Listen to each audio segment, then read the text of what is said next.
L'Enduropal du Touquet avec le Quaduro cet après-midi avant la course de moto tant attendue demain. On retrouve sur place Mathieu Rapez pour notre page spéciale. Mathieu, vous êtes auprès des motos, elles sont prêtes pour le grand jour. Et oui, Hélène, elles sont bien là. Je peux vous dire que c'était encore la cohue il y a quelques instants ici au parc fermé pour installer les motos et surtout les protéger car on annonce une nuit glaciale, peut-être de la neige demain. Voyez, on a mis les bâches notamment ici sur la moto d'Adrien Van Beveren. D'ailleurs, petite indiscrétion, il sera bien au départ demain et sur une moto moderne.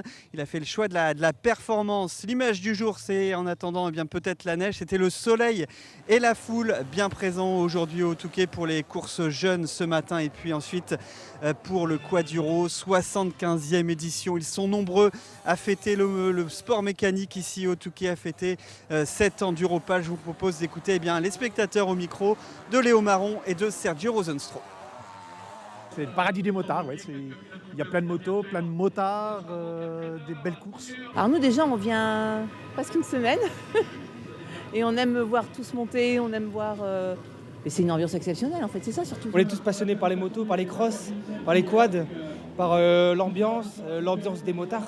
Ça va faire maintenant 10 ans que je viens et pourquoi être là c'est mythique quoi, c'est l'occasion à pas rater du mois de février. Joyeux anniversaire l'Enduropal du Touquet. Merci, super, bonne journée. Et en attendant les motos demain, un mot des jeunes qui évoluaient donc ce matin sur la plage du Touquet. On va démarrer par les espoirs et la victoire de Tim Lopez. Il n'a que 13 ans, pilote qui a donc venu de Gironde, qui était 3e l'an dernier et qui a remporté cette course. Le moment phare, c'était la course junior. Regardez bien ces images assez folles et la victoire du nordiste Tom Canel. Il avait échoué l'année dernière. Et bien là, le scénario était fou. Le leader néerlandais, le Dossard 88, est tombé juste avant l'arrivée. Tom Canel en a profité pour le doubler. Les deux pilotes se sont même percutés, mais à la fin, eh bien, c'est Tom Canel qui l'emporte. Il devient par la même occasion champion de France. Voilà pour les motos.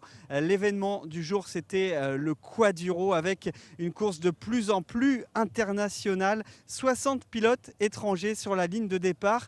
Et à l'arrivée, eh bien, comme pour les motos, c'est un Anglais qui l'emporte, Harry Walker. Regardez ce reportage de Naïm Moniol et Corentine Cellier. Bienvenue au Touquet. Welcome in Le Touquet. Bienvenido a Le Touquet. Le front de mer a beau être 100% local, sur le sable, toutes les langues se côtoient, qu'ils soient anglais, argentins ou estoniens. Tous les pilotes semblent se faire la même idée de cette course. Cette course en Argentine, ça représente le top. Pour cette 50e édition, une soixantaine de coureurs étrangers se sont élancés. L'un des ratios les plus élevés de l'histoire de la course, un signe de standing international. Il y a un retour médiatique hyper important et je pense que pour les concurrents, c'est très important d'avoir des épreuves comme celle-là pour avoir des partenaires. Et voilà, ça fait boule de neige, on est vraiment très très ravis. Parmi les châssis venus inscrire leur nom au palmarès, on retrouve le quintuple tenant du titre, Randy Navo. Malheureusement pour lui, le Belge a été contraint à l'abandon en raison. Après un tour et demi, j'ai commencé à voir tout noir. Le pilote Yamaha avait pourtant animé la course en tête aux côtés de l'anglais Walker et de l'estonien Sarr pour le plus grand plaisir du public. Il y a une très très grosse concurrence avec les pilotes hollandais, belges et compagnie. Ah bah ouais, forcément. C'est pas la même préparation non plus. Hein. Ils ont beaucoup de terrain simple par chez eux, donc il y a pas mal de belles compétitions, donc forcément ils ont pas mal d'entraînement. Dans les stands en revanche, pas de quoi impressionner les novices de l'épreuve. Ça n'a pas d'importance. Les pilotes, la compétition seront partout.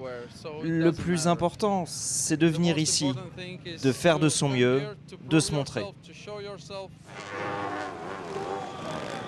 Après 2h30 de course, c'est finalement l'anglais Harry Walker qui s'impose pour la première fois devant l'estonien Kevin Sarr. Être là dans cette belle ville du Touquet, j'ai gagné, je suis tellement heureux. C'est sûr que je serai là l'an prochain. C'était énorme. Toute la course était incroyable. On a eu des galères et à la fin j'étais vraiment fatigué. Deux pilotes internationaux et un Picard puisque Jérémy Forestier complète le podium. Et je vais rejoindre un homme qui a terminé 2 fois 6e de l'Enduropal, c'est Sergueï Potisek. Bonsoir Sergueï. Bonsoir Mathieu. On va commenter demain cette belle course, cette Enduropal ensemble sur les antennes de France Télé. Peut-être un petit point météo rapidement. On annonce peut-être de la neige demain, du froid. Et on annonce de la neige demain matin, un ressenti à moins 6 degrés, donc effectivement pour les pilotes, ça va faire froid. Ça va faire froid, mais Todd Kellett nous a dit qu'il n'avait pas peur de la météo. Il est anglais, mais il est suivi par des nordistes, des mécaniciens. Son entraîneur sont basés pas très loin d'ici au Touquet. On les a rencontrés avant cette Enduropal. Todd Kellett, immense favori. Regardez ce reportage tourné avec Emmanuel Kinard et on se retrouve juste après.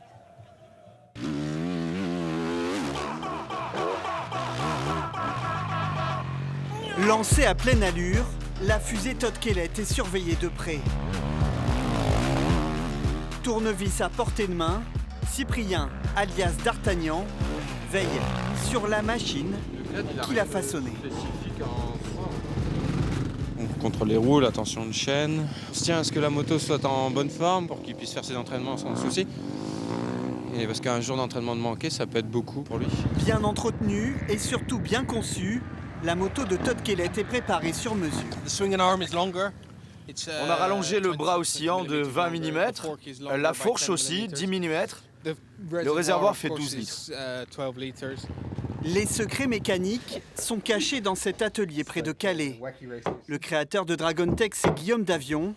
À lui seul, il n'est pas loin des 20 victoires au Touquet. De Mester, Mousse et Van Beveren Potisek ont fait préparer leur moto ici. On va pousser pour, on va dire, obtenir un gain situé entre 15 et 20% supplémentaires en accélération, en vitesse moto et en facilité aussi d'utilisation pour le pilote. Les motos fabriquées par Yamaha sont améliorées par Maxence et ses collègues. On cherche la perfection. La boîte 6 vitesses, c'est eux. Des mois de travail pour devenir presque imbattable. La saison, ça commence en septembre, mais nous, on va dire qu'en juin, on est déjà en train de tester les nouvelles pièces et c'est comme ça qu'on arrive à être vraiment au top niveau pour le Touquet. Je remets ma vie entre les mains des mécaniciens. C'est un sport très dangereux. J'ai pleine confiance en eux. Ma vie dépend d'eux. When you ride with your body, I need to see your smile. Yeah. The body language. Yeah. Todd Kellett, minutieux côté mécanique, continue aussi les cours de pilotage. Car on ne gagne pas 3 fois l'Enduropal par hasard. La moto n'est pas stable. Essaie de piloter en mettant le pied bien ici. Même quand on gagne une course ou un championnat ou quand on devient le numéro 1 de sa discipline, si tu penses qu'il n'y a plus rien à apprendre, tu deviens vite le numéro 2. Les fondamentaux, on n'a pas le droit de les oublier, nous les professionnels. On est tellement concentrés sur le fameux 1% qui fait la différence, impossible de laisser de côté les bases. L'alliance Kellett-Yamaha domine le sable, mais l'anglais, en fin de contrat, attise les convoitises. Fera-t-il le grand saut du bleu au rouge? Les rumeurs d'un transfert chez Honda vont alimenter les conversations au Touquet. Alors Sergueï Potisek, est-ce qu'il est vraiment imbattable, Todd Kellett? Personne n'est imbattable, mais il a déjà gagné 3 fois, c'est le champion en titre, il a 26 ans, il a la meilleure moto, il est en forme, j'ai discuté avec lui et tout est réglé comme une pendule, on a l'impression que c'est bon. Un des seuls qui puisse le battre, c'est son coéquipier, Milko Potisek, qui a la même moto, qui pèse 3 kilos de plus que lui, mais qui a l'air plus déterminé que jamais. Il revient de blessure et il est vraiment mieux que ce que je pouvais imaginer. Il y a des outsiders aussi? Bien sûr, les pilotes officiels Honda avec le Belge Cyril Genot, le Norvégien Håkon Fredriksen. Ensuite, il y a les nordistes, évidemment, Jérémy Okier, Matteo Mio, dont le frère a gagné le vintage. Franchement, ils sont en forme. J'ai hâte de voir ce que ça va donner. J'espère que vous êtes en forme. En tout cas, nous, on vous donne rendez-vous. Dispositif exceptionnel à demain pour suivre l'Enduropal ensemble. Alors, en raison des Jeux Olympiques, vous nous retrouverez sur le numérique, sur notre plateforme France.tv, sur notre site internet hdf.france3.fr, sur la chaîne Noah. C'est disponible sur toutes les box, sans oublier YouTube, Facebook. Bref, c'est gratuit et ça sera en intégralité. Donc, rendez-vous demain.